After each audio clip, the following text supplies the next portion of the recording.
thank you, Duncan, for joining us for a brief while. I know you've had a busy day here. Yeah. So you've been on various panels at the Milken Conference, and you were on a panel yesterday that was focused on the future of the global trading markets when you spoke about the iconic nature of exchanges. And I'm just wondering, I mean, I think someone in the panel even said they've been elevated to national treasure status. You know, what gives exchanges that kind of status? The point we were making is simply that in a lot of the countries around the world, particularly the markets we operate in Europe, there really is only one exchange. In the U.S., that's not the case. There's multiple exchanges for equities, for derivatives, whatever it might be. And I just think the point we make a lot is that we don't run a portfolio of businesses like a lot of other companies. The portfolios, in many cases, you look at France, the Netherlands, Belgium, Portugal, that's that country's exchange. And it's at least an important part of national infrastructure and financial infrastructure, if not a national treasure. I think that's right. So, and yet you find yourself in the middle of a deal with a foreign counterpart. Right. So to us, this is not new news, right? We did a merger with Euronext in 2007 that brought our exchange together with some of the leading European exchanges. We see this as an extension of that that's quite consistent. And in fact, I was quite comforted listening to Jeff Immelt yesterday. So add GE to the list of companies that will look more like, as a third of our business will be in the U.S. and more than 2/3 outside of the U.S.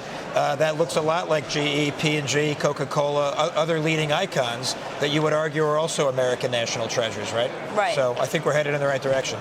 So on the deal specifically, you've said a lot of things can be done to take care of shareholders, and that it would be pretty pragmatic to get shareholder approval for the deal. Right. I'm just wondering, are you considering additional financial incentives at this point? At our point, we know we're putting two companies together that have great financial flexibility. I think we evidenced a lot of that last Thursday at our annual shareholder meeting. I'm meeting with shareholders almost every day between now and July 7th. I've got some meetings tomorrow in San Francisco, in fact, with shareholders. And the point we're making is, since the deal got announced, we've already helped create about $1.5 billion of shareholder value.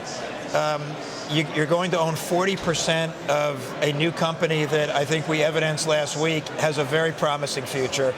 And just this year and next year, shareholders in NYX now stand to earn something like $750 to $800 million in dividends. So we know shareholder value creation is our #1 objective. We understand that the shareholders' job is to create as much value for their investors as they can.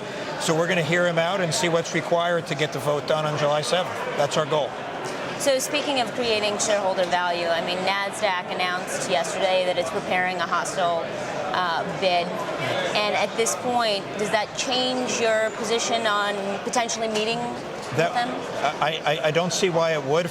I mean, I was out here in LA with you, so I don't know any more than you do. But it seemed to me that was an announcement that two companies might do something in the future sometime this month, subject to a lot of conditions. So I don't know why we're expected to have a reaction to that, quite frankly. So no change in our behavior. We're moving forward to get what we think is a great deal done. Okay, and speaking of shareholders, one of your largest shareholders, I think it's Ian McDonald of T. Rowe Price, made some comment about, you know, Nasdaq's offer being quite large and shareholders can't ignore that. You know, the gap is closed a bit, as we reported today, right? Yep. So that being said, but is it concerning to you that one of your largest shareholders is expressing this sentiment at this point? They should express whatever they think is consistent with them doing right for their clients. And we meet with our biggest investors all the time. I think we understand that the strategy and the value creation opportunity in the long term is unquestionable, and to a person, every shareholder agrees with that. What we're trying to understand is what happens between now and July 7th. So I don't object to T. Rowe Price or anyone else making comments like that. They deserve to be heard. We should listen to them. And we actually don't focus as much on the ratio, because one is today's prices, one is tomorrow's value.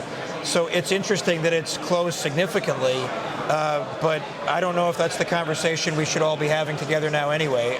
Our job is to create value in the short, medium, and long term. and that's what we're going to be focused on from here on out. So, okay. Well, we'll be watching the deal and reporting it out. So, yeah, I'm thank sure you you so will much. be. Thanks a lot. Thanks for having me on.